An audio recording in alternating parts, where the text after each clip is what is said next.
lang.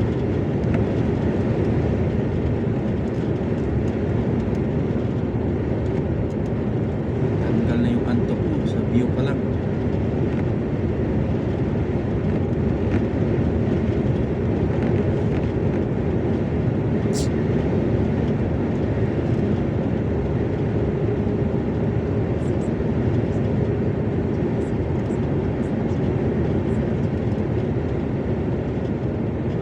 In 500 meter leave roundabout at second exit onto Eslavsbagen.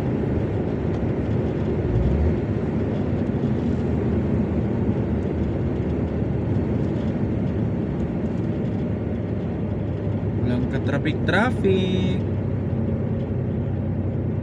Now leave roundabout at second exit onto Alas 9 na ng Eslavsbagen. gabi pero taas pa ng araw ah.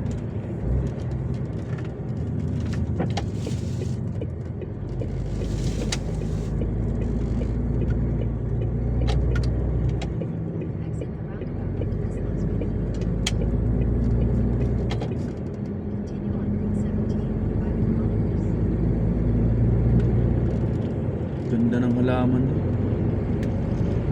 So yun guys, may parking na para sa mga truck. Hazard point 90 km per hour. Dito sa Sweden, meron talagang parking for the truck. So yan, 9 kilometer 9.1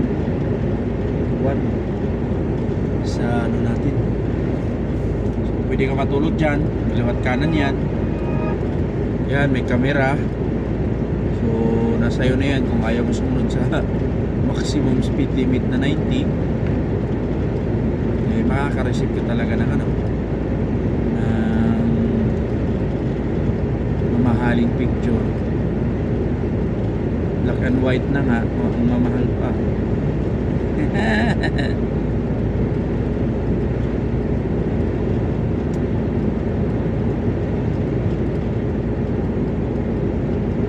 Talagang mapapawaw ka na lang dito talaga. Sayang, daming ano dun eh. Ganda ng view doon, nawala lang sa isip ko mag-video. Ayan ang ganda na tingnan niya. Yung mga ano, sunflower ata ito na halaman eh. Yan o, ginagawang mantika yan o.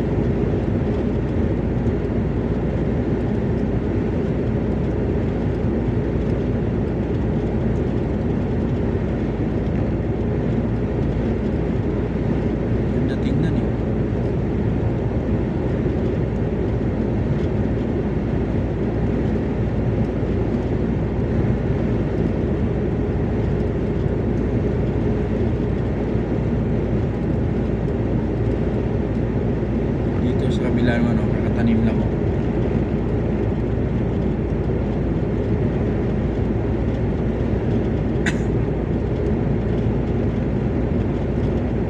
Pagka summer ang daming ganyan.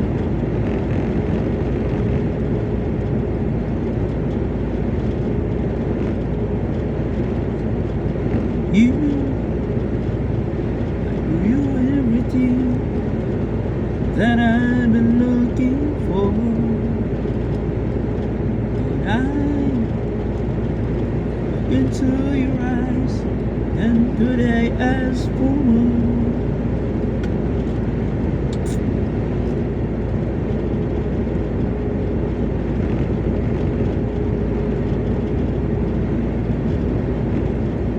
So sinagad na natin no, kasi malapit na tayo sa ano eh, sa loading place, 5 kilometers. So dito na tayo matutulog para hindi na tayo gumising ng maaga.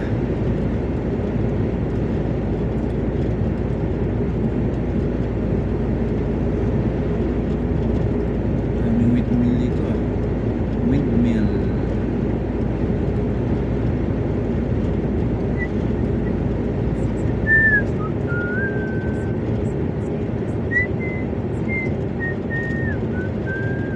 In 500 meter leave roundabout at second exit onto Eslavsbagen.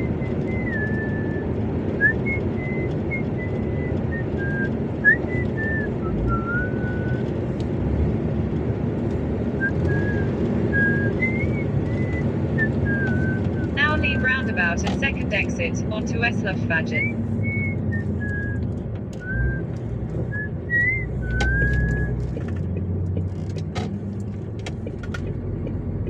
May saipa din pala dito. Oprim. At dito na pala ako nag-diesel. So malayo pa lang guys, tanaw na natin yung road markings. Ganda pala dito nag-diesel kasi may grocery.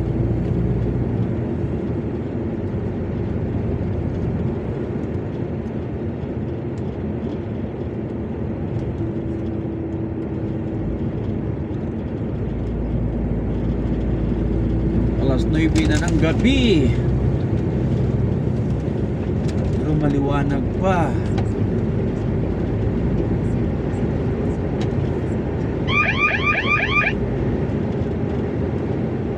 In 400 meter leave roundabout at second exit, So malayo onto pa lang, Österleden. aware ka na, tingin ka na sa direction by lane sa taas, tsaka sa road markings. Yan. So, Now leave dalawang linya, roundabout at second exit, onto parehas Österleden. padiretso kasi second exit tayo eh. So, always give way.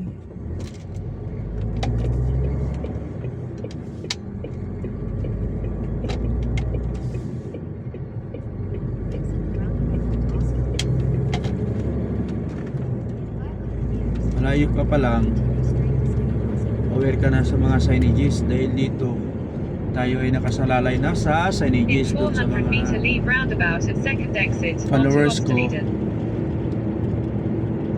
Malayo pa lang, aware na tayo. Ultima, so 50 kilometers per Now hour leave roundabout maximum. at second exit, onto Österleden. Bigay natin. Kailangan kasi yung posisyon ng sasakyan mo ay maayos dahil humps.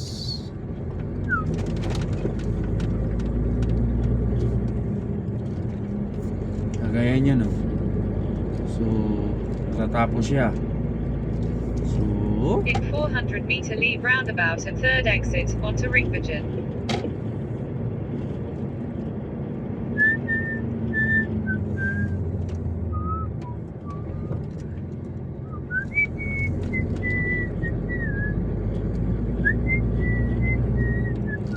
oh, kagaya nito. So tayo ay pa Now third leave exit. roundabout So at dito third tayo exit, pumisto. onto Ringbergen. Hindi dyan sa pangalawa kasi yung dyan sa kabila ay padiretso at sa pakanan. So always aware tayo mga katrackers, pwede rin doon tayo dumaan na. Dito na tayo. So, dami palang ano dito. Pasyalan. Wala namang bawal ang truck. In 300 meter turn right, onto Varbergen.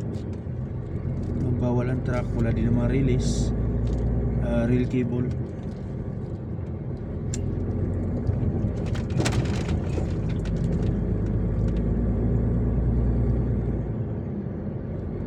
Ayos ah. Tinali yung tubo sa taas ah. Now turn right, onto Varbergen. Uy, kulira.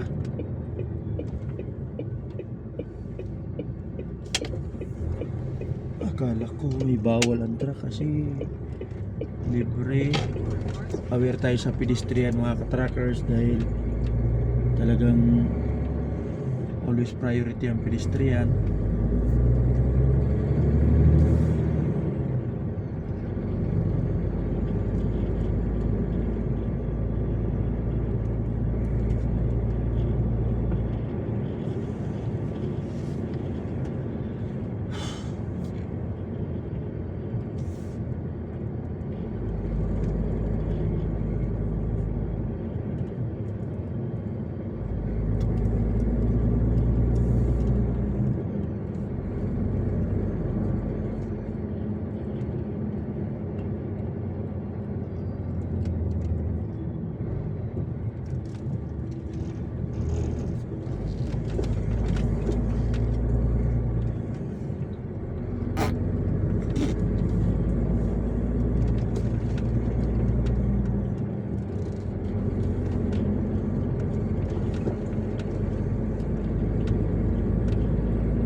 Magtek. In 300 meter turn right onto Andra Tebargatan.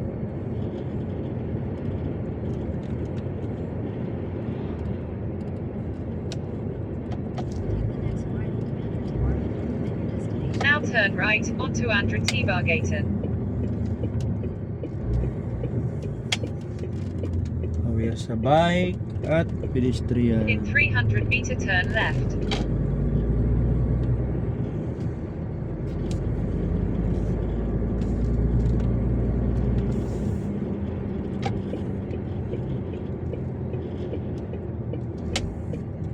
So nandito na tayo guys, ayan. Diyan tayo. So dito tayo sa pinakagilid kasi matulog tayo.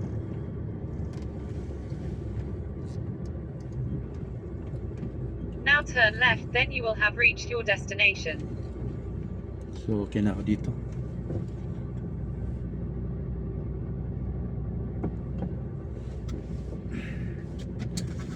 Okay na tayo dito, no? So ang oras natin na iwan ay 58 minutes na lang, no? So diyan tayo magkarga bukas. Yan. So wag tayo dyan sa linya na yan, gawa ng siyempre alas 8 na tayo gigising bukas.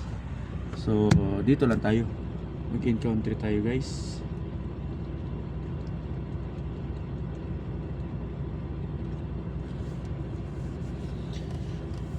So hanggang dito na lang yung video natin mga katrackers, no?